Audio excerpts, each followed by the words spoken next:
My name is Ava Morgan. I am 23 years old. I like small, quiet things, a clean notebook, a cup of tea, the way rain sounds on the window. I do not like big arguments or loud rooms. I like being careful. For most of my life, I did what my parents told me. I tried to be the kind of daughter who never caused trouble. That evening at the airport was the loudest thing that had ever happened to me. We had a flight at 6 in the morning. It was my first real trip alone. I was supposed to fly to Seattle for a job interview. I had worked hard for months. I saved money from odd jobs and tutoring. I read the company's website until my eyes were tired. I timed my travel. I practiced answers in the mirror. For me, this trip felt like a ladder rung. If I climbed it, everything after would be higher. If they took it away, I wasn't sure how I would stand. 2 days before the flight, my parents texted me in the evening while I was packing. The message came from Mom, "Stay home. You're not needed." No explanation. Just those small, cold words. I stared at my phone until the battery blinked orange. I typed a long message and deleted it. I called my mom and let it ring until it went to voicemail. I sent my dad a picture of the plane ticket. No reply. The house felt like glass after that, clean but fragile. I moved quietly. I did not shout. I did not cry in front of them. I put my suitcase in the back of my car and left the keys on the kitchen counter where they could find them. I left my bed made. I wanted everything to look normal so they would not know because they had told me I was not needed. If they thought I was still a child who needed them, maybe they would not notice what I planned. When I drove to the airport, I felt hollow and bright at the same time. My hands were steady on the wheel. The sky was pale and the highway was empty. I sat in my car for a long time before I stepped out. People walked past with travel pillows and giant maps. The airport had that smell of coffee and moving feet. I kept my head down. I carried a small backpack and my single ticket. I imagined what my parents would be doing. Karen and Tom Morgan always liked to make a show. They liked friends who clapped at their good jokes. They liked to stand near the stove while everyone talked. They loved my brother, Josh, very much. Josh was the safe child. He did not push back. He did exactly what they asked. When Josh got engaged, they threw a big party. They took out a loan for the wedding dress. They smiled in photos with Josh and his fiancée like the world was only warm for them. I went to the party and carried dishes and clapped. I smiled because I wanted to be kind and because I had no place else to look. 2 weeks before my trip, my parents told me something that felt like a sharp stone in my chest. "We used your savings for Josh's wedding," my mom said like it was nothing. "You don't need it anyway." They said it like they were discussing the weather. I had saved for months. I had given up dinners out and small, joyful things. But I did not yell. I had learned that night that when they wanted to be cruel, they wore calm faces. So I practiced calm too. I kept quiet and I planned. At the security line, my hands shook a little. The guard smiled at me politely. I slipped my ID through and the woman at the gate scanned my ticket. She asked if I wanted window or aisle. I said aisle because I liked to stretch my legs. She smiled without meaning. I liked to think I was small and invisible. Maybe that is why they thought I would stay home when they texted. I did not answer my phone while I waited to board. I did not want to give them the satisfaction of watching me squirm. I sat, breathing. My heart felt like a drum. Then I saw them. My parents walked into the terminal like they owned the place. They had arrived in a tall, confident way, like people who believe the world bends for them. Karen's coat was expensive and neat. Tom's shoes shone. Josh walked behind them, looking nervous and handsome. They had their arms around each other like a small wall. When they saw me, Karen's smile froze for a second and then changed into a soft, practiced look. She folded her hands and called my name. I did not move. I watched them move closer. I let them think I would come over so they could say the words they had been rehearsing. They had not rehearsed everything. "Stay home," my mother had written. "You're not needed." She had sent that over as if text could make things true. They came up to me and for a heartbeat I felt something sharp and bright, like the edge of a paper. My mother's voice was light. "Ava, honey, I thought you were at home," she said loud enough for people nearby to hear. Her smile was wide, but her eyes flicked to my backpack and my single ticket. She reached out to touch my arm as if to check if I was real. They expected me to feel small and embarrassed. They expected me to apologize. I kept my face small. I said nothing. I looked at their shoes and at the glossy floor and then up at their faces. There are ways to win without a battle. That is what my silence said. I was not going to beg. I was not going to fight. I would let them learn without my help. They did not know the plan. I had called an Uber before I walked into the gate area. But an Uber felt ordinary. I wanted something that would make them think twice. I wanted something that made them pause and wonder what had changed about the girl they thought they knew. So when I stepped outside into the cool air, I did not go to the curb. I walked away from the glass doors and into the shadow of the parking structure. I wanted to be picked up by someone who would create a hush. A black SUV pulled up slow. It looked like a car in a movie. The windows were dark. The driver stepped out in a simple suit and opened the back door. A woman got out. She did not hurry.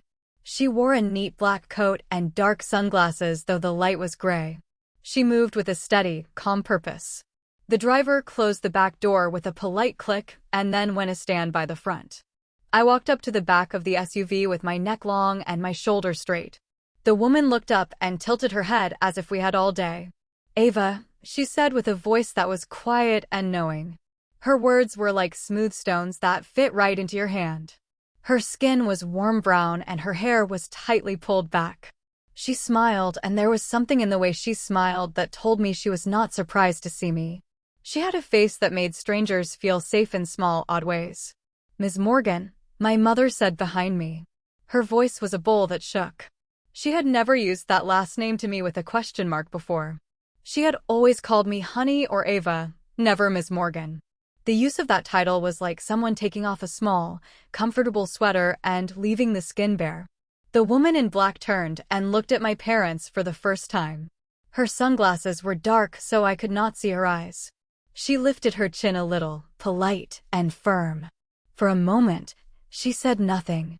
The driver stood tall beside the car, hands folded. There was a silence like a held breath. Then my mother's hand found my father's arm. "What have you done?" she whispered. It was a whisper that traveled loud because of the weight behind it. The question was not a simple thing. It was a line arrowing at me and at the woman and at the black car. It was a question that asked, "What plan have you hidden? What truth did you choose to tell without us?" I wanted to answer. I wanted to say many things at once. I wanted to tell them about the nights I spent counting coins and putting small bills into a jar. I wanted to tell them how the text message had felt like a slap. I wanted to say that I had hoped they would say sorry. I wanted to tell them I was not a child to be told where to be. But I did not. Instead, I looked at the woman in the black coat. She stepped forward slowly, like she was giving my parents time to breathe and decide. She removed her sunglasses and let the light touch her eyes. Her eyes met mine and then moved to my parents like someone reading a short, neat note. She had a soft smile and a straight way of standing. "I'm Ava's job coach," she said simply. Her voice was calm. It did not shout. It did not need to. I came to pick her up. My father's mouth opened and closed like a fish. My mother's face turned red for a second and then pale. Josh's hands clenched at his jacket. "Job coach," my dad said, as though the words tasted strange in his mouth. "Yes," the woman said. "She called me last week. I'm Simone Clark. I wanted to meet her before the interview. I thought we should go over the presentation and the route. She asked me to come to the airport so she could leave with confidence." I felt my heart jump then settle. The woman said my name like it was a small, precious thing that deserved protection. For the first time since the text message, someone else was saying my name in a way that did not make it sound silly. My mother's voice was small. "We told her not to go," she said. "We told her she's not needed." Simone looked at Mom for a long moment. "Ava is needed," she said quietly. "She is needed for this job. She is needed to take care of herself." My mother's lips twisted and then went still. She looked down at my small backpack as if it might spring some secret. She seemed to look for proof that I was still the same small, obedient child who did not leave without her blessing. There was no proof. I had made my own proof. The woman in black took my suitcase and swung it easily into the SUV. The driver closed the door and then stood with his hand on the frame, like someone ready to move at a single word. I opened the car door with a calm hand.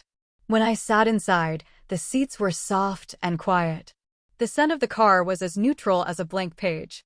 The woman sat beside me and placed her hand on my knee for a moment, a small, steadying touch. I felt like I might float if I let myself. My parents did not reach for me. They stood close enough to touch if they wanted to. My mother's fingers trembled as she touched her own coat. My father's jaw tightened. Josh looked like he wanted to shout or cry or both. They had not expected the world to rearrange itself without their help. Then something else happened. A man with a camera that hung from his neck appeared at the end of the terminal. He walked fast and pointed the lens at us as if hungry. People in the terminal noticed and turned their heads. I felt exposed and oddly powerful at the same time. The man took a photo and the camera clicked loud. In some small, bright way, the click felt like a bell ringing. My father stepped closer until he was nearly touching the SUV. "Ava, what is this?" he said. His voice had a new edge now. It was the kind of voice someone uses when they think they are still the center of a room and someone else takes the light. "Who are you with? Did you sell us out?" You could have asked. I closed the SUV door on his words. I watched the reflection of their faces in the dark window as the car pulled away. My mother's mouth formed a small O. My father's face was a mix of anger and something that looked like fear. Josh waved his hand like he was trying to push the air away from him. The SUV rolled forward and then stopped for a moment at the end of the curb. The woman in black leaned out the window and said to my parents, "If you need to contact Ava, please call her. She knows how to reach you." There was a strange hum in the air then. People around us whispered. Suitcases rolled. The cameraman snapped another picture. I felt watched. I felt like a story that 1,000 eyes were reading. The car eased forward and then left the curb. The airport doors closed on their confusion and on my parents' open mouths. Simone reached back and put her hand on the small leather bag at my feet like she was guarding something. The driver made a short, polite turn and we were on our way. As the SUV moved away, I looked back over my shoulder. My mother stood with her hand pressed to her chest as if she had been struck. My father looked as if he had been told something he could not believe. Josh's face was pale. The car turned the corner and disappeared from sight. The cameras clicked. A cluster of people that had been watching let out soft sounds like waves. Inside the SUV, Simone said nothing for a long time. The driver kept his eyes on the road. I sat very still, feeling like a small boat on a wide river. The city slid past in soft shapes.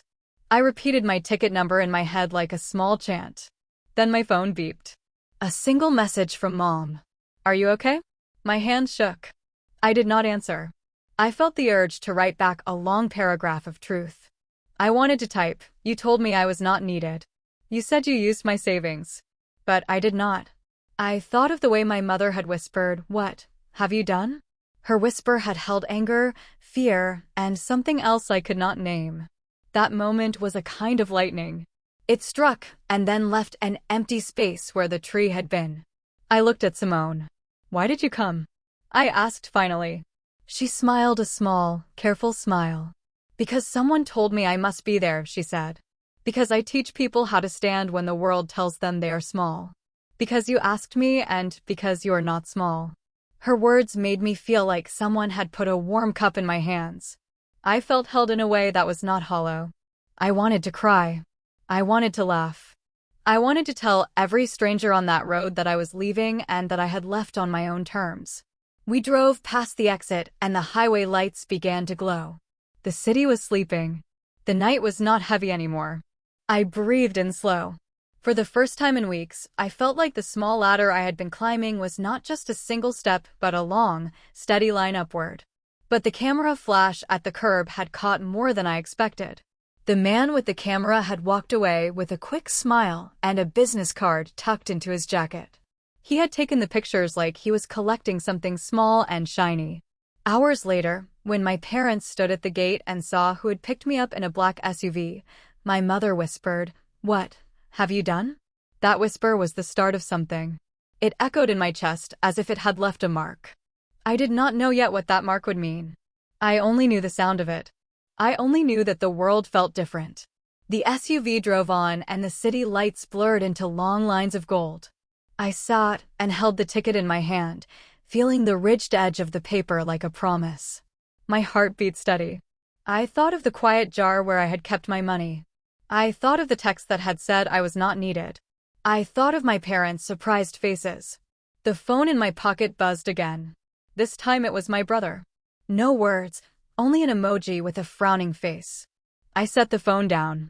The night wrapped around the car like a blanket, and inside that small space something had begun to change. I had stepped out of the place where they told me I belonged. For now, that was enough.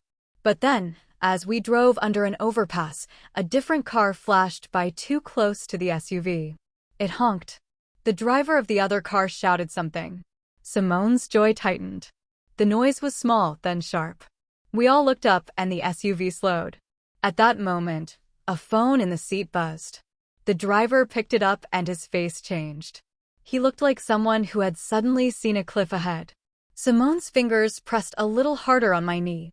The car turned onto a side street. I watched the city move away like a stage curtain. The driver pulled into a dim lot near an old building. He turned the car off. Simone took a deep breath and said, "I need to show you something before we go on." I opened my mouth to ask what it could be. The driver reached into his jacket and pulled out a small envelope from his inside pocket. He handed it to Simone. She passed it to me. My name was on the outside in my mother's handwriting. My hand froze. I looked at Simone. Her eyes were steady and kind, but there was a tiny line at the corner that told me this was not only a quiet ride. This was a turning point. I slid my thumb under the flap and pulled out the paper. Inside, there were photos. Not the kind with bright smiles.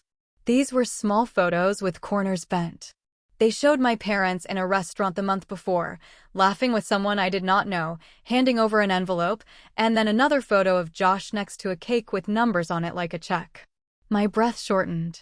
The photos showed the small proof of the words I had heard, that they had used my savings. But there was more. There was a paper with numbers and a stamped bank name. The envelope held a receipt. Simone watched me. "I am sorry you had to find this way," she said. "But you need to know." I sat very still. My mouth felt dry. My chest felt like it had been emptied and then hammered. The world outside the car was gray and still. The airport photographs, the clicking camera, the whispered question, everything shifted into a new shape. My parents had told me I was not needed. They had taken what I had worked for. Anger rose like a bright tide. It moved through me and left a steady heat. I felt everything sharpen. I wanted to run out and slap their faces. I wanted to shout at Josh. I wanted to take back every kind thing I had given and throw it like wet clothes into their laps. I wanted to be small and quiet, and then loud. The driver looked at me with a face that was calm and tired. "We can go back," he said quietly. "They are still there." Simone squeezed my hand. "You can choose," she said. "But whatever you do, it will be your choice." My mother's whispered question replayed inside my head. "What have you done?" I held the receipt and the photos like a small, heavy stone. The SUV sat under the dull light. The night felt like the moment before a storm. My skin prickled. I had left because I was told I was not needed. I had come this far without anyone's help. Now I had proof. Now everything had an edge. I placed the photos back into the envelope and slid them into my bag. The car's engine hummed softly. Simone started the SUV again. We drove out of the lot and back toward the highway. My hands were steady on my lap. I thought of kindness and of revenge. I thought of the way being kind had once made me small. I thought that revenge was not only a shout or a mean trick. Sometimes it was a quiet thing, a plan, a calm face, proof at the right time. Sometimes it was standing tall while the world expected you to shrink. As we reached the highway, Simone looked at me and said one last thing before the city swallowed us in light. "Whatever you do, make it clean. Let your actions speak. Don't let anger do the speaking for you." Her words settled into me like seeds. I did not know how they would grow. I did not know what I would do next. I only knew that my parents had asked me to stay home and told me I was not needed. I had not stayed. I had left. And now, with the photos in my bag and the black SUV carrying me away, A different kind of plan was starting. The car moved faster. The night stretched. The first chapter of what I had done was closing, and a new one was just beginning. Outside, the city lights blurred.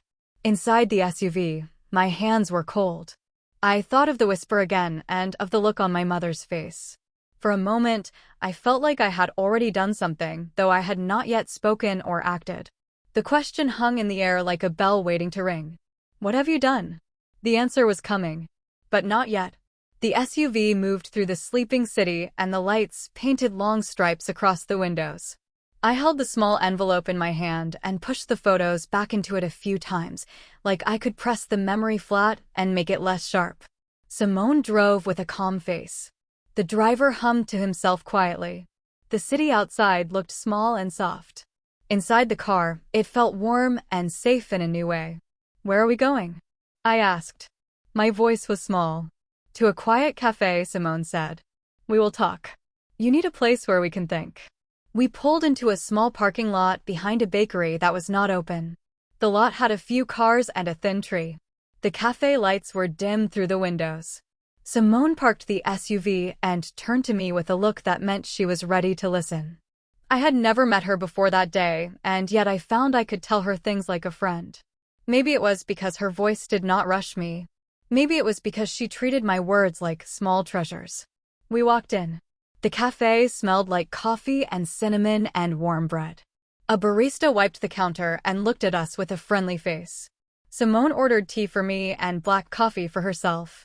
She asked for a corner table where the lamps were low and the chairs were soft. We sat, and the world around us moved like a kind movie that did not notice us.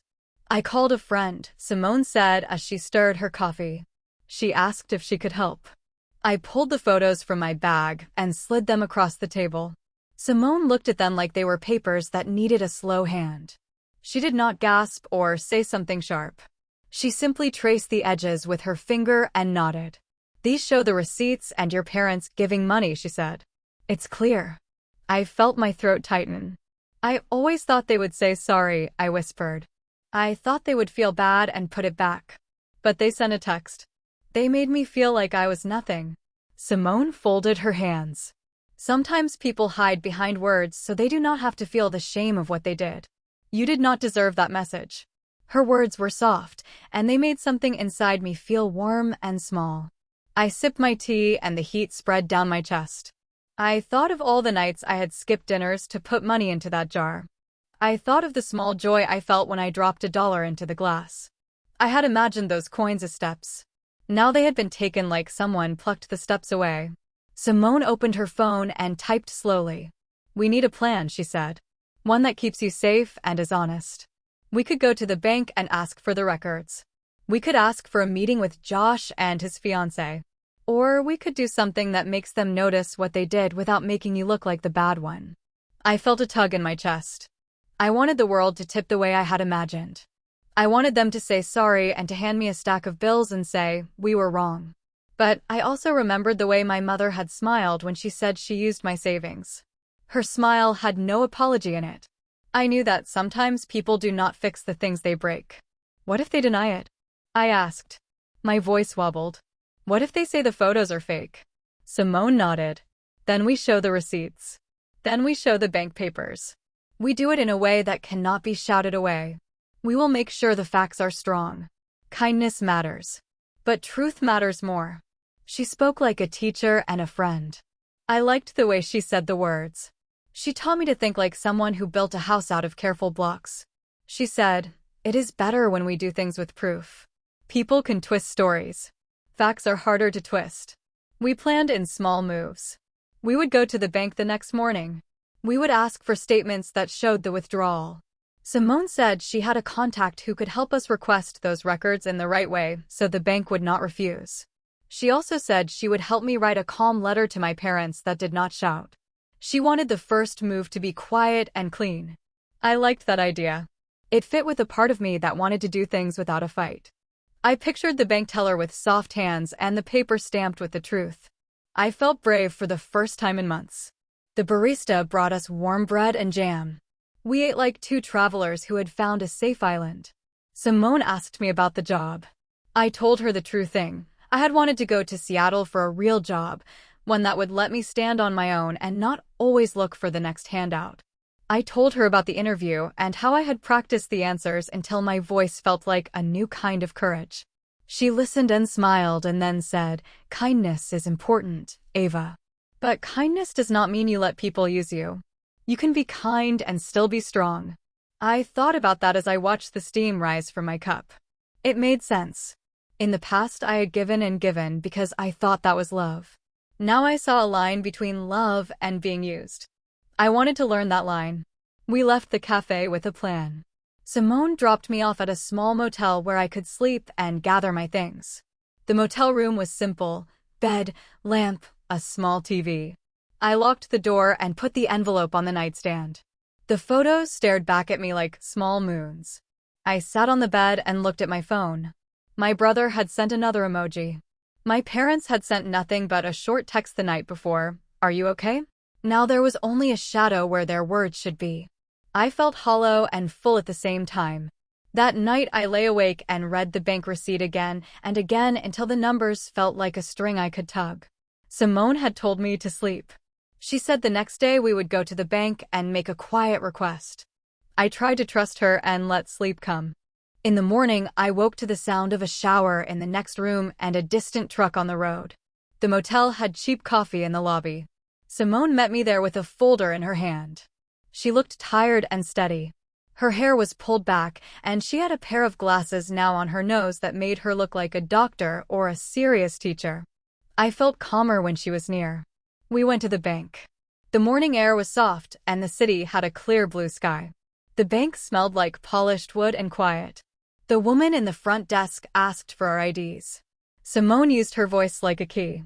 She introduced herself as my job coach and explained that I needed help collecting documents for a personal matter. The teller was polite and led us to a small office with a window. A kind man with gray hair and a patient face sat behind a desk. He opened a file and asked for details. Simone handed him the photos. He studied them and then picked up the phone to call someone. The office hummed. After a short time, he slid across a paper stamped with a date and a bank branch and the numbers that matched the receipt. "There was a transfer," he said quietly. "We see it here. It went out to a wedding planner or vendor 2 weeks ago. We need a signed request from the account holder to release full details to a third party. But you can file a formal complaint and we will investigate." I felt relief and fear at the same time. Relief because the bank showed the truth. Fear because the bank needed a formal process and legal steps. Simone explained things gently and the man helped us start the complaint. He said it would take time. "We will move carefully," Simone said. "This is not the time for loud headlines. We do the steps that build a strong case." I nodded. I wanted truth. I wanted my savings back. But I also felt small, like a child standing at the base of a tall mountain of papers and stamps. The mountain looked climbable if I took one steady step at a time. For the next 2 days, we collected small things. We called and wrote. We printed statements. We went to a city office where Simone introduced me to a woman who gave advice about disputes. She told me about the forms and the right words to use. She told me to be calm and precise and to avoid getting trapped in angry words that could make people turn away. During these small steps, there were soft, kind moments. Simone taught me to write a letter that did not scream. We practiced saying things out loud like, "I believe there is a mistake. I ask you to return what you took." It felt strange to be firm and polite at the same time. But it worked. I saw how someone could be brave and still gentle. I also spent time thinking about kindness. I thought about how I could be strong without burning bridges. I wanted my parents to learn and to say sorry. I wanted Josh to feel the weight of what happened. I wanted people to know that taking what is not yours hurts. Between the small, careful moves, life had ordinary things too. Simone and I sometimes sat in parks and ate sandwiches. We watched ducks and people with dogs pass by. I laughed at a small joke Simone made about terrible coffee and felt like a normal person. There were low moments too. Nightly, I would hold the photos and imagine my parents' faces. Sometimes tears came and I let them fall. Simone never told me to stop. She said tears are part of being human. The city moved slowly around us. I applied for more jobs and practiced answers for interviews. I met a kind woman named Laura who taught me to fix my resume. Laura said things like, "You are more than what they tell you." Those words grew in me like small flowers. On the third evening, as we were leaving a small community meeting where Simone had introduced me to a counselor who helped young people, my phone buzzed loud. I waited for a message from the bank or from my parents. Instead, I saw that the photo taken at the airport had been posted to a local blog. The caption was loud and mean: "Spoiled daughter flees to mystery coach in black SUV, family scandal?" The blog had a headline that asked strange, angry questions. The comments were quick to judge. My stomach dropped. Someone had posted the photo with a story that was not true. People wrote things in the comments that made me feel small again. It was as if my private trouble had been scooped out and thrown into the street for strangers to step on. Simone put a hand on my shoulder and opened her phone. She scrolled and then frowned. "This man took the photos and sold them," she said softly. "We need to be careful. People will try to make a story. We must keep the facts clear." I had thought we would move quietly and slowly. The blog made things loud. I hated the sharpness of strangers' words. I wanted to run to my parents and scream that they were wrong and show them the receipts and tell them to stop lying. But I also remembered the bankman's advice: move with care. Simone called the man who had the camera. Her voice was calm but hard. She told him that the photos were of a private matter and that he should stop sharing them. He replied that he had a right to post them. He said they made a good story. Simone asked him to remove them politely and warned him that false claims could lead to trouble. He laughed and said he liked the clicks. That night I could not sleep. The blog picked up speed. The comments were sharp. People guessed things about my life that were not true. Some people were kind and asked if I was okay. Some people said mean things about me and the woman who had picked me up. The noise made my chest heavy. The next morning, an email came from a news station. A reporter wanted to talk. He left a number and wrote in a tone that smelled like a hungry animal. Simone told him she would not speak yet. She said we had a plan: the bank complaint, the formal documents, and then the truth. If we went to the press first, the story might twist into something messy. We kept our quiet plan. We worked on papers and waited for the bank to move. We practiced the calm letter. We wrote to my parents with the simple words Simone suggested. We said, "We have evidence of the funds taken. We would like to meet to speak in kindness." We sent the letter by email and registered mail so there would be proof of sending. For a while, it felt like the world had a pause button. Then one evening, as Simone and I sat at a small table in the motel room and planned the next steps, there was a loud knock on the door. The sound was not like a friend. It was hard and quick. We both looked up. Simone moved like someone who expected trouble and did not fear it. She opened the door a crack. On the other side, two men in plain suits stood. One held a small badge clipped to his jacket. He had the kind of face that looked like he read a lot of papers in small offices. The other man had a phone in his hand and a serious look. "I'm Detective Harris," the man said. "We have some questions for Ava Morgan." My heart thudded so loud it hurt. My throat felt dry. "About what?" I asked. My voice was tiny. The detective did not answer right away. He looked at Simone and then at me. "There's been a report about missing funds, and someone alleges that money was moved improperly," he said. His voice was the kind that belonged to courtrooms and official papers. My stomach dropped. My mind spun. The bank had shown the transfer out, but it had been my parents who took the money, not me. I had saved that money. I had not moved it into anyone's name. I had not done anything wrong. Why would the police be here? Simone's hand found mine and squeezed. The detective reached into his jacket and pulled out a small card. "We have been following this online," he said. "We need to ask you some questions about the funds and about people seen with you at the airport." My breath came fast. The detective's words were careful, but there was an edge. He said, "We need you to come down to the station and answer some questions." I felt like the floor had dropped out. All the small steps we had taken, the bank complaint, the quiet requests, suddenly felt like children walking toward a cliff. I thought of the blog and the mean comments. I thought of the cameraman selling pictures. I thought of the whisper on the airport curb. What have you done? My whole body trembled. Simone looked at the detective and then at me with a face I had come to trust. We will cooperate, she said slowly. But we also need to make sure the facts are clear. Ava has been working to get her money back. The detective nodded. We will need to see your bank statements and any documents you have. If you could come with us, that would help. My mind went blank, but somewhere inside something quiet said that I must not run. I must keep the truth. I must not let fear make me do something that would make them win. I stood up. My legs shook, but I stood. Simone gathered our papers into her bag. I grabbed the small envelope with the photos and the paper with the receipt. The detective opened the motel door wide and led the way like a man opening a path. As we walked into the dim hallway, the thin light made our shadows long. I felt like I had stepped into a new kind of room where people who handled truth lived. The detective's car was waiting outside. The sky had darkened a little. The world felt heavy and the air was cold against my face. I looked back at the motel door for a moment. The small lamp in the window made a circle of light that felt safe. Then we climbed into the detective's car and the engine started with a low hum. My phone buzzed. I looked down and saw another message from the blog. The headline had changed. Now it said, "Young woman picked up in black SUV linked to missing family funds?" The question mark made it worse.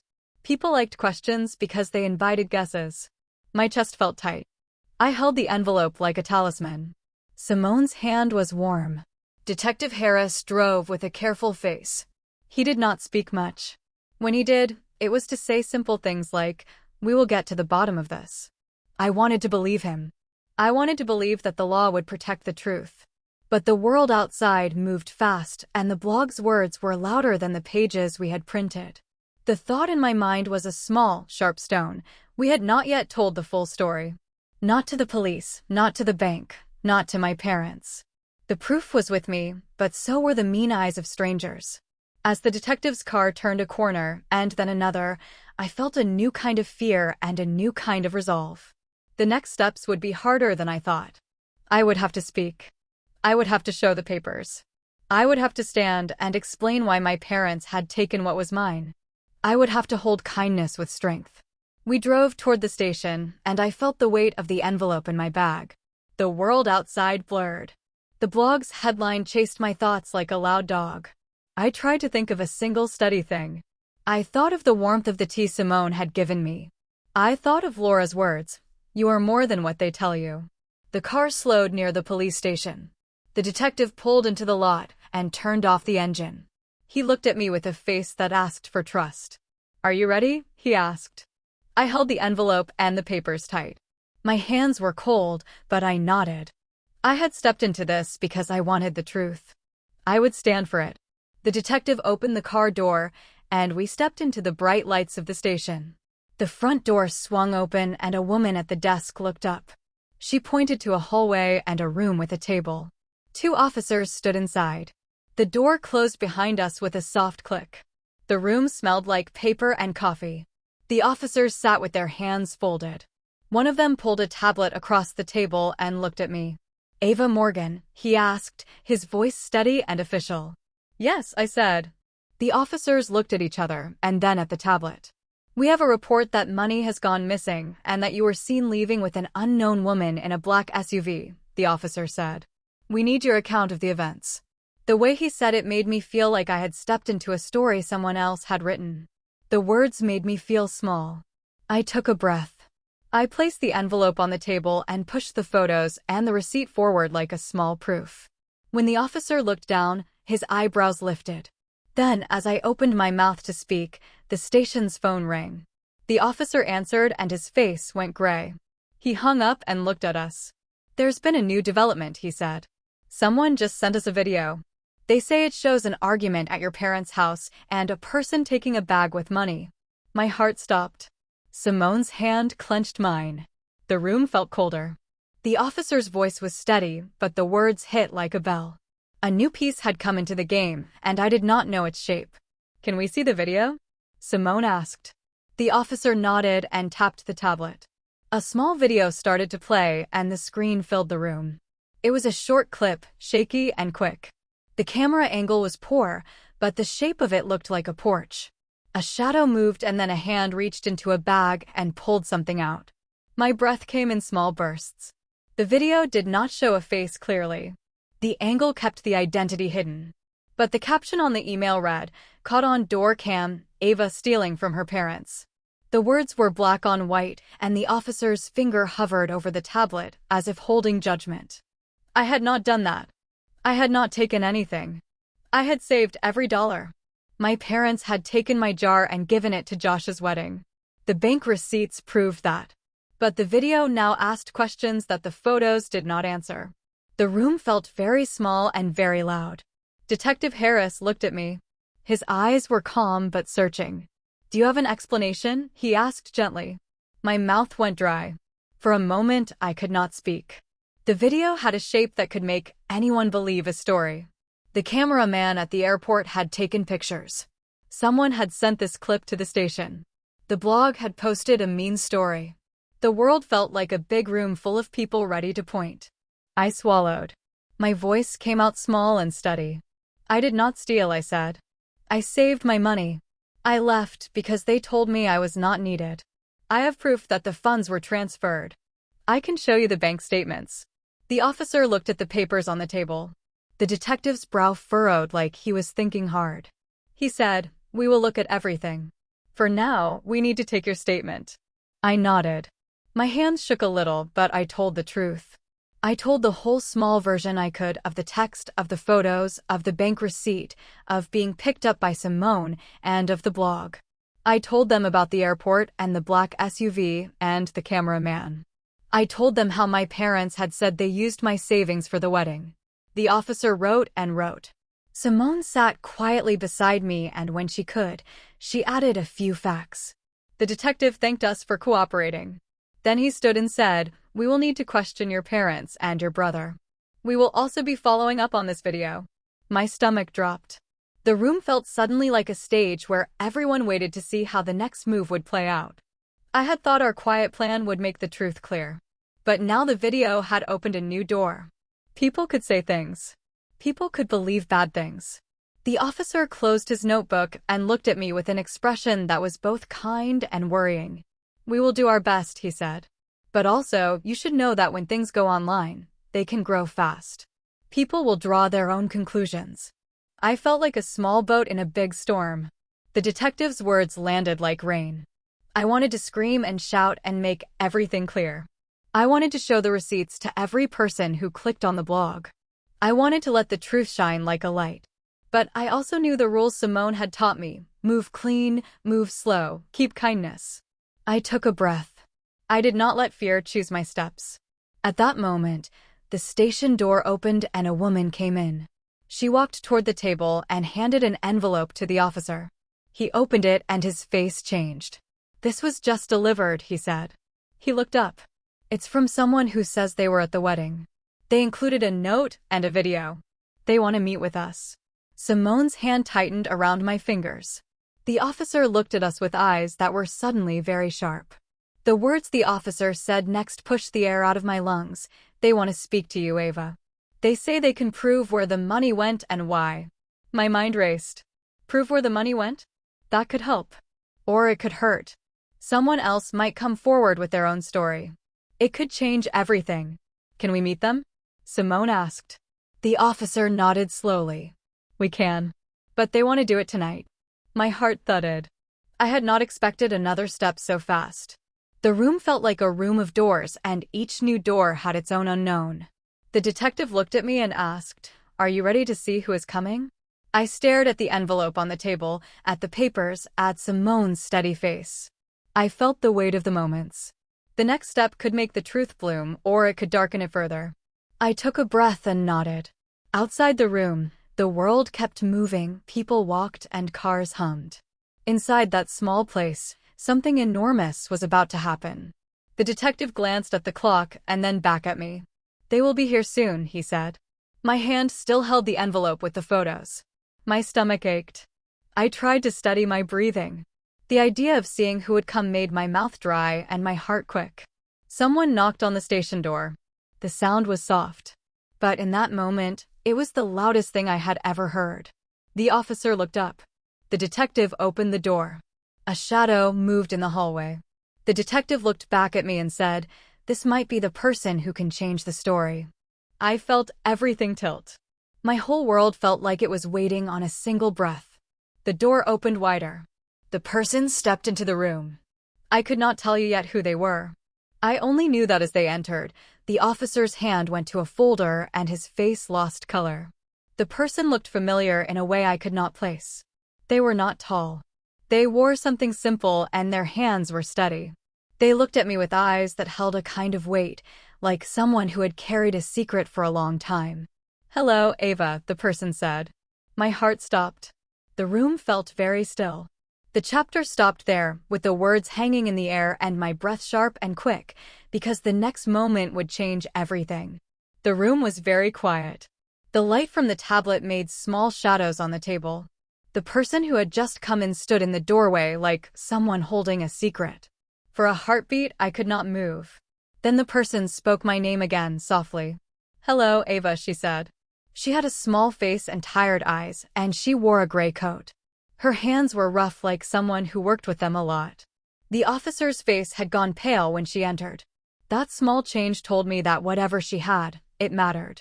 The woman stepped closer and put a folder on the table. Inside, there were photos and papers, and when she opened the folder, a small video file played right there on the officer's tablet. The video was a different angle from the porch clip. It showed the back of our house and a shape that moved quickly, carrying a small bag. The camera had been placed low, near a flower pot, and the view was shaky. The voice on the recording sounded like someone whispering and a door closing. I watched the screen and my stomach tightened. The person who had sent the video handed the officer a paper. Her name was written at the top in small letters, Maya Collins. The officer looked at it and then at me. "She says she was at the wedding rehearsal 2 weeks ago," he explained. "She works with wedding photos. She says she found this on a borrowed camera." Maya looked at me straight in the eyes. "I took those pictures from the rehearsal photos," she said. "I was sorting through files and I saw something odd on one of the video cards. I thought it was nothing. But the more I looked, the more it felt wrong. I came because I wanted it to be right." Her voice was clear. She held the folder like it was heavy. The detective moved the tablet and played the file full screen. The video showed the porch again, but this time the frame moved closer. The bag looked small and the hands were not clear. A hooded shape bent down and reached into a bag on the step. Then the person hurried away. "Can you tell who that is?" the detective asked. Maya shook her head. "Not at first. But then I saw a flash of a jacket and a step that looked like someone I knew from the wedding. I saved the clip, and then I watched the other footage from the night. I found more." She pointed to another clip. This one showed inside the house during the rehearsal. I could see laughing faces and plates on the table. I saw my parents smiling in slow motion. I saw Josh standing near the bar, his back turned. Then the camera moved to a hallway and the tape caught a quick handoff. Someone leaned close and passed something small and wrapped into someone's hands. The camera did not show faces clearly, but it showed the movement, and then it cut. My breath came fast. My heart felt like it had run and then stopped. The detective paused the video and looked up at Maya. "Why are you here?" he asked. Maya's voice became softer. "Because I thought I saw something that did not belong to me." She looked at me. I knew Ava's savings jar. I remembered her talking about it at the party once. I didn't want anyone to think she took anything without proof. I came to make sure the truth was told. She folded her hands. The officer asked some more quiet questions and Maya answered with small facts. She had been the rehearsal photographer at Josh's engagement. She had borrowed a camera from the planner to take extra photos. She had found the card weeks later and noticed the odd clips. She came to the station because the blog made it worse and she thought the police should see the files. The detective leaned forward. "We will need the camera card and any files you have. This could change things." He looked at me for a moment, then at Simone. "Do you want to step out and talk privately?" he asked. Simone shook her head. She stayed. I was grateful she did because when Maya reached into her bag, she pulled out a small envelope and slid it across the table to me. On the outside, in neat handwriting, it said, "For Ava. Please see." My hands trembled as I opened it. Inside was a single, folded piece of paper. On it was a short note in my mother's handwriting. It read, "Make sure she does not go. We cannot afford a scene. K." There were fingerprints in the corner like smudged ink. My chest felt as if it had been punched by something soft and hard at the same time. "How did you get this?" I asked, my voice very small. Maya looked down for a moment. "I was cleaning the back table after the rehearsal," she said. There were envelopes and notes. I found that note folded under a guest list. I kept it because it looked odd. Then I saw your jar on the kitchen table in another clip. I thought. She stopped and her eyes filled with a small sorrow. "I thought you needed someone to listen." The detective put both videos together and watched them side by side. He said nothing for a long time. Simone rubbed my back like a mother would. I felt a wave of cold and then a hot burst of fear. If these clips showed that my parents had planned something, it could help me. But then the door of the station opened and a man in a suit walked in, holding a thin folder. He was not the detective. He had a paper that made his face look tight. "Detective Harris?" the man said. He was a lawyer from the bank. He had come with a printed report. He handed it across the table. "We found something else," he said. "There was a transfer we did not flag properly. It was scheduled to go out the night of the rehearsal to an account that belongs to a wedding vendor. But there is a second transfer on the same day, small, withdrawn in cash at a corner ATM near your house." My heart beat so fast my ears hummed. The detective's face changed again. He rubbed his chin. "How much?" he asked. $200 in cash, the lawyer replied. "It was withdrawn just after 8 in the evening. The camera footage shows movement at your house around that time." $200. It was not the full amount from my jar. It was a small number that made the whole thing twist into a Messier shape. Who had withdrawn $200? Why? Someone could take a small part without leaving big marks. That small money could hide a bigger thing. Maya watched my face and then looked down. "There's more," she said quietly. I recognized a jacket sleeve in one clip. At first I thought it was one of the guests. Later, when I saw the rehearsal photos with the groom's friends, I noticed the same way one man walked. I cross-checked the photos. Then I saw a clearer clip that showed the camera angled toward the driveway. A car's reflection showed in the glass, and the license plate was half visible. The detective stood and paced, his steps soft on the tile. He tapped his tablet and pulled up a zoom of the reflection. I leaned forward. In the tiny shine of a car's chrome, I could see part of a plate and a shape. It was only a fragment, but it fit with a car registered to someone close to the family. The detective wrote down the number like a small record being made. My throat felt raw. The world suddenly felt like a spider web where every little move was connected. If the plate belonged to someone in our circle, then someone I trusted might be part of this picture. The officer looked at Maya and then at me. "Do you know who that car belongs to?" he asked quietly. Maya shook her head. "I can try to match the jacket to faces in the photos," she said. "But I did see Josh near the bar that night. He was talking to someone." The clip did not show his face clearly, but my hand went cold. I thought of Josh's nervous face at the airport. I thought of the way he had not reached for me when the SUV left. I found it hard to breathe. Detective Harris looked at Simone and then at me, slow and careful. "We will follow every lead," he said. "But right now, we need to be clear. The footage you found could mean many things. It could show a handoff, it could show a thief, or it could be nothing. We must check who had access to the rehearsal room and the cards." We sat in a quiet press of moments while the officers made calls. Maya stayed and answered questions. I watched her hands. They were steady even though she looked tired. She had come into a small life that was breaking and offered something that might help. I felt a gratefulness that was bigger than I expected. Then my phone buzzed in my pocket. A new message from my mother. It was short and raw. "Ava, please come home. We need to talk. This is getting out of hand." The detective saw it and looked at me. "Do you want to do that?" he asked. My chest tightened. Coming home felt like walking into a room where the floor might fall away. Not coming home meant paper and the police and strangers. I did not know which was worse. Before I could answer, Maya spoke again. She handed a small printed photo across the table. It was a still from one of the rehearsal clips. The image showed a hand passing something wrapped into another hand. On the table in the background, faint but there, was the corner of a jacket with a logo, one I had seen before. It was a logo from Josh's friend's company. The detective looked at it and frowned. "Who does that jacket belong to?" he asked. Maya's voice was a whisper. "I think it's one of Josh's groomsmen." I didn't want to believe it when I first saw it. But the jacket is the same as the one his friend wears in these photos. The officers moved faster now. They wrote notes and made calls. My mouth felt dry and my heart beat so loud I could hear it in my ears. If Josh's friend was seen taking or moving something, why? What would anyone want with my jar? The room around us spun with questions. Then the detective looked at me and asked a question I had not expected. "Ava, do you want someone with you when we go to your parents' house? We can bring you tonight." Before I could speak, my phone rang. The screen showed Josh's name. I did not want to look. The detective's eyes waited on me. I swallowed and answered. "Josh," I said, my voice thin. There was a pause on the other end. I heard him breathe. "Ava," he said. His voice sounded small. "Mom called. She said you were at the station. Are you okay?" I felt the words push in my throat like small stones. "We're sorting things out," I said. "There are videos and receipts. People found things."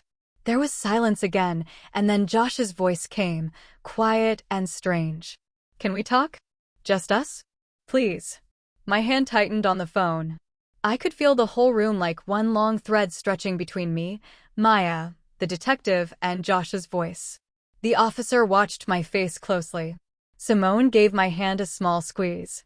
Then the detective said something that dropped into my chest like a heavy bell.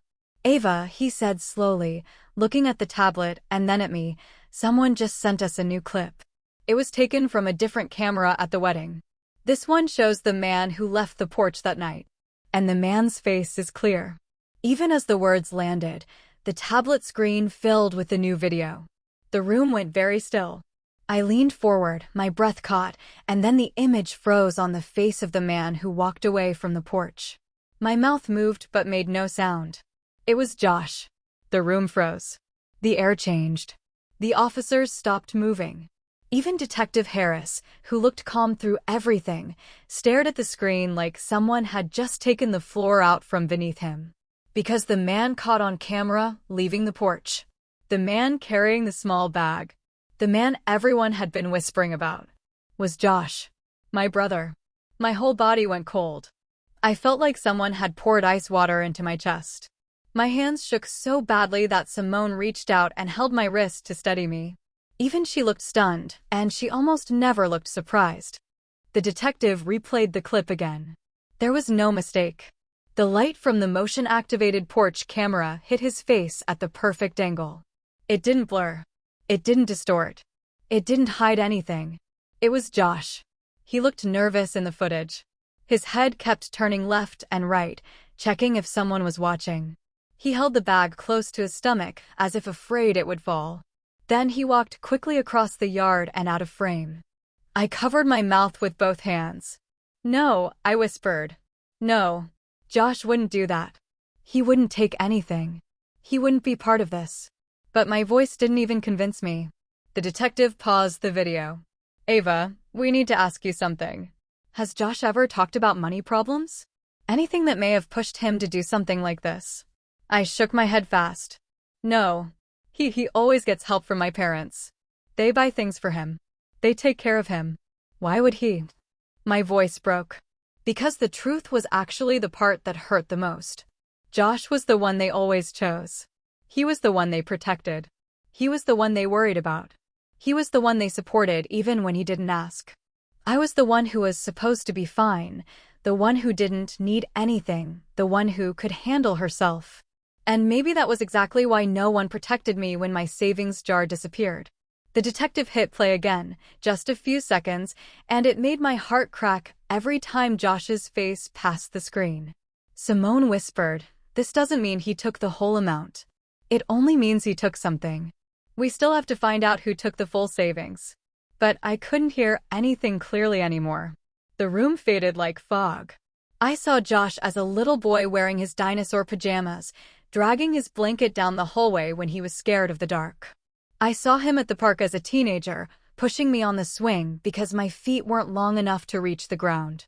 I saw him laughing at graduation, his cap crooked, pulling me into a picture because he said he didn't want to take it alone. And now he was in a video that could destroy everything. My childhood didn't know what to do with this. My heart didn't know either. Detective Harris finally turned to me. His voice was steady but gentle. Ava, we're going to need to bring Josh in for questioning. My stomach twisted. Tonight? I asked. Yes, he said. Tonight. Simone squeezed my hand again. You're not alone, she said softly. But even with her there, I had never felt more alone. We moved into a smaller interview room so the officers could prepare. I sat beside Simone while she read through the formal complaint paperwork again, her eyes sharp and focused. She was calm. I was not. My phone buzzed. A message from Josh.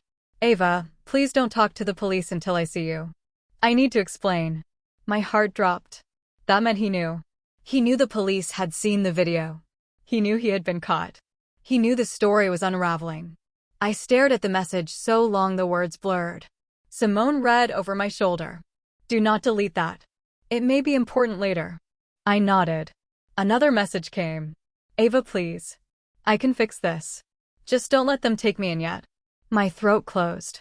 Why would he say that unless he knew there was more to the story? Why would he be afraid unless the video didn't even show the full truth?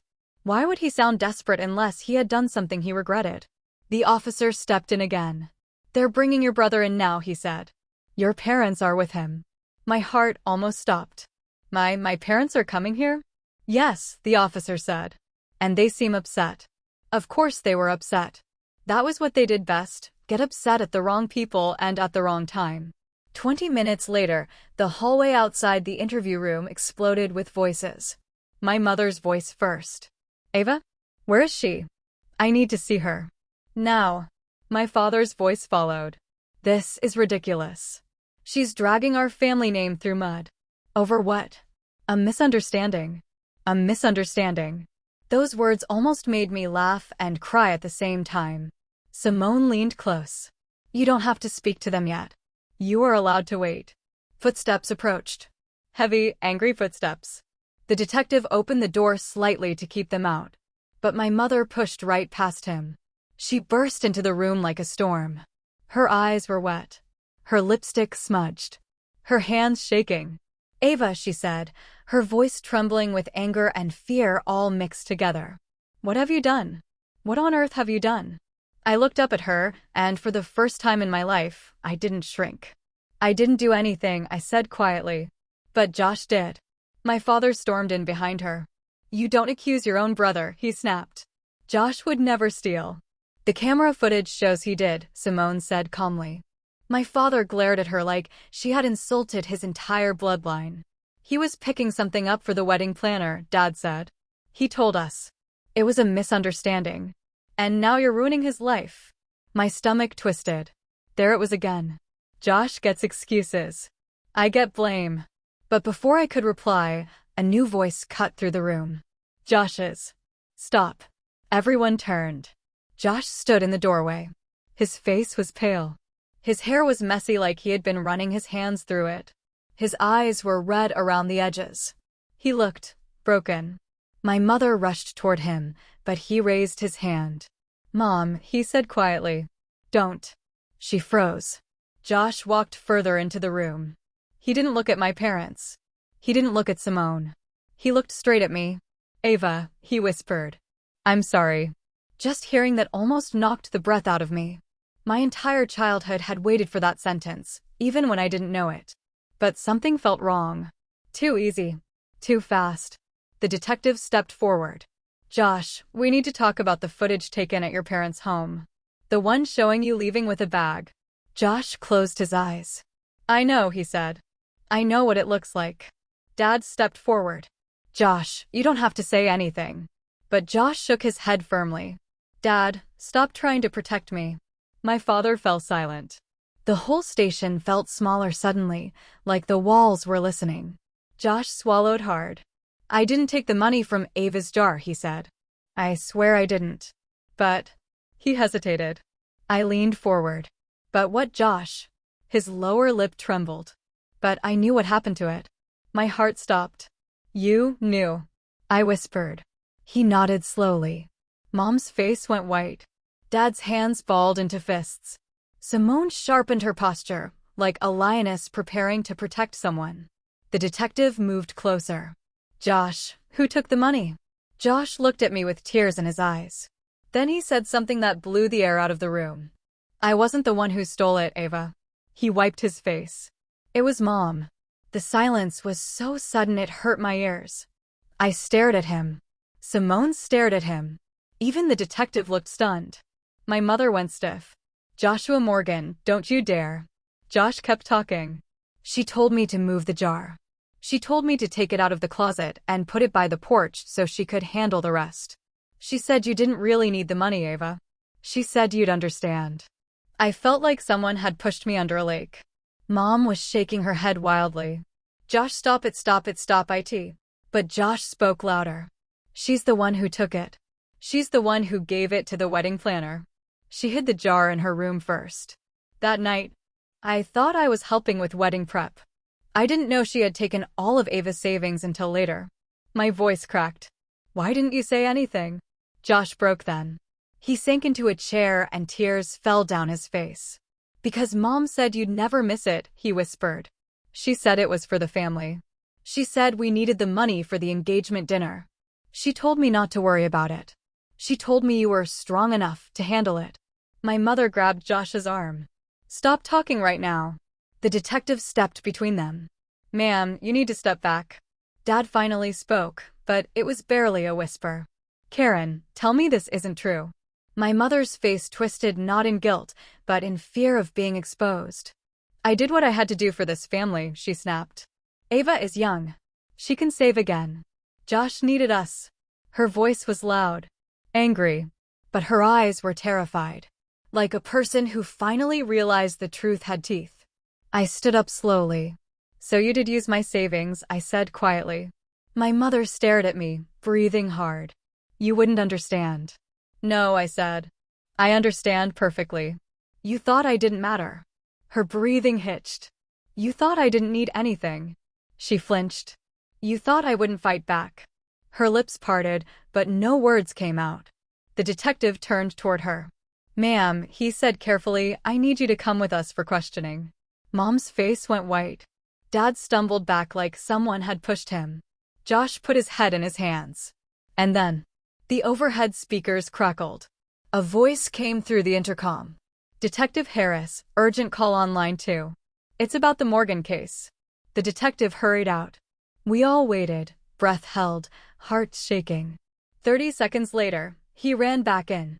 His face was pale. He looked at me, then at my parents, then at Josh.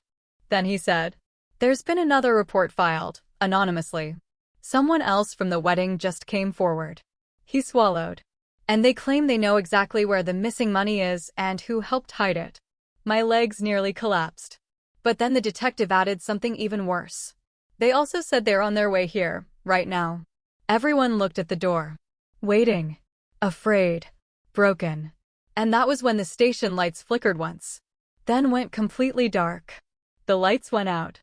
One breath of darkness and the whole police station changed. The room where we sat became a single black shape. Voices rose and fell like waves. For a moment no one spoke. Then the emergency lights clicked on with a soft, red glow that made everything look strange and small. Detective Harris ran to the hallway and called security. Who is at the front door? His voice sounded loud in the dark. We all waited, the sound of our own breathing loud in our ears. Someone was coming down the hall. Footsteps. Slow, then faster. The door opened and a figure stepped in. The emergency light caught their face in a flash, and for the first time since the video, I saw someone who did not look scared.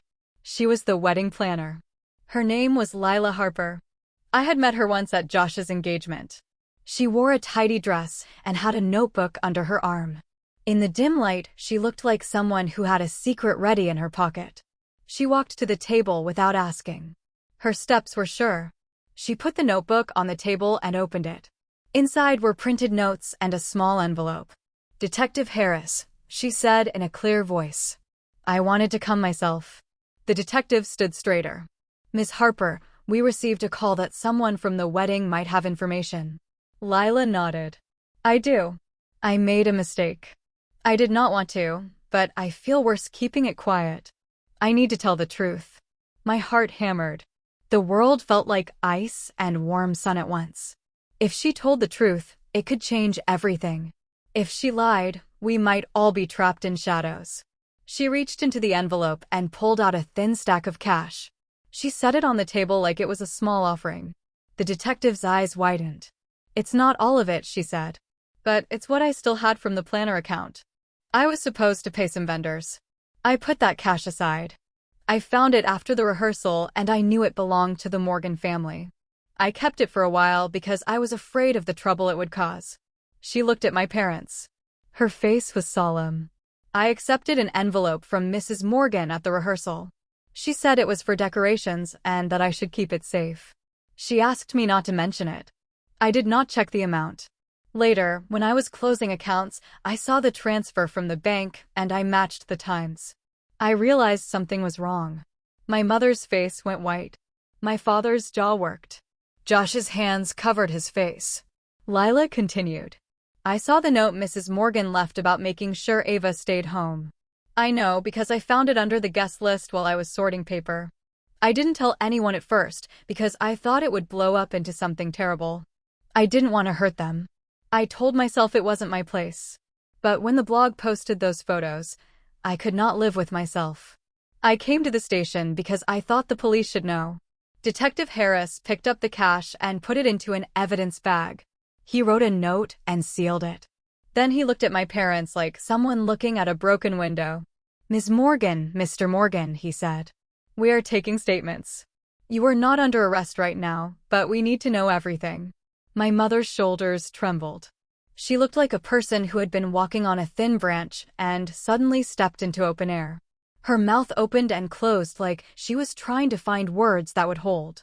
My father cleared his throat. This is a family matter, he said. His voice tried to be firm, but it trembled. We didn't mean to hurt Ava. It was for the wedding. We thought. You took her savings, I said. My voice was small but sharp. You told me so. You told me you used it. You sent that text telling me I wasn't needed. You lied to me. My mother's eyes filled and she looked away. We thought you wouldn't miss it, she said. We thought it was for the family. For your son's wedding, I finished. Not for me.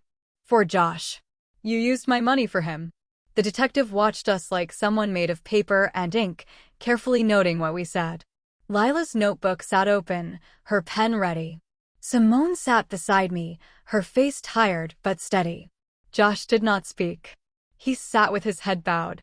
Lila spoke again. There is more, she said. I found a receipt in my files, the receipt for the decorator. It lists an amount that matches the bank transfer. But there is also a small note in the planner's folder. Someone signed it as if they approved the payment. The signature looked like Mrs. Morgan's. The detective took the paper and examined it under the low light. My throat felt dry. I wanted to say so many things. Then Lila did something that made my hands shake. She pulled out her phone and showed a voicemail message. The voice was softer than the room, but it was real. It's a recording, she said. Mrs. Morgan called me 2 days before the rehearsal. She asked me to keep things simple and to hold off some payments until after the event. She said she would handle the rest herself. I have it here. The detective played it. My mother's voice said the words I had already seen in the note. Make sure she does not go. We cannot afford a scene. My mother swayed. She put both hands over her mouth. I felt a slow river of something inside me. Not just anger. Not just hurt.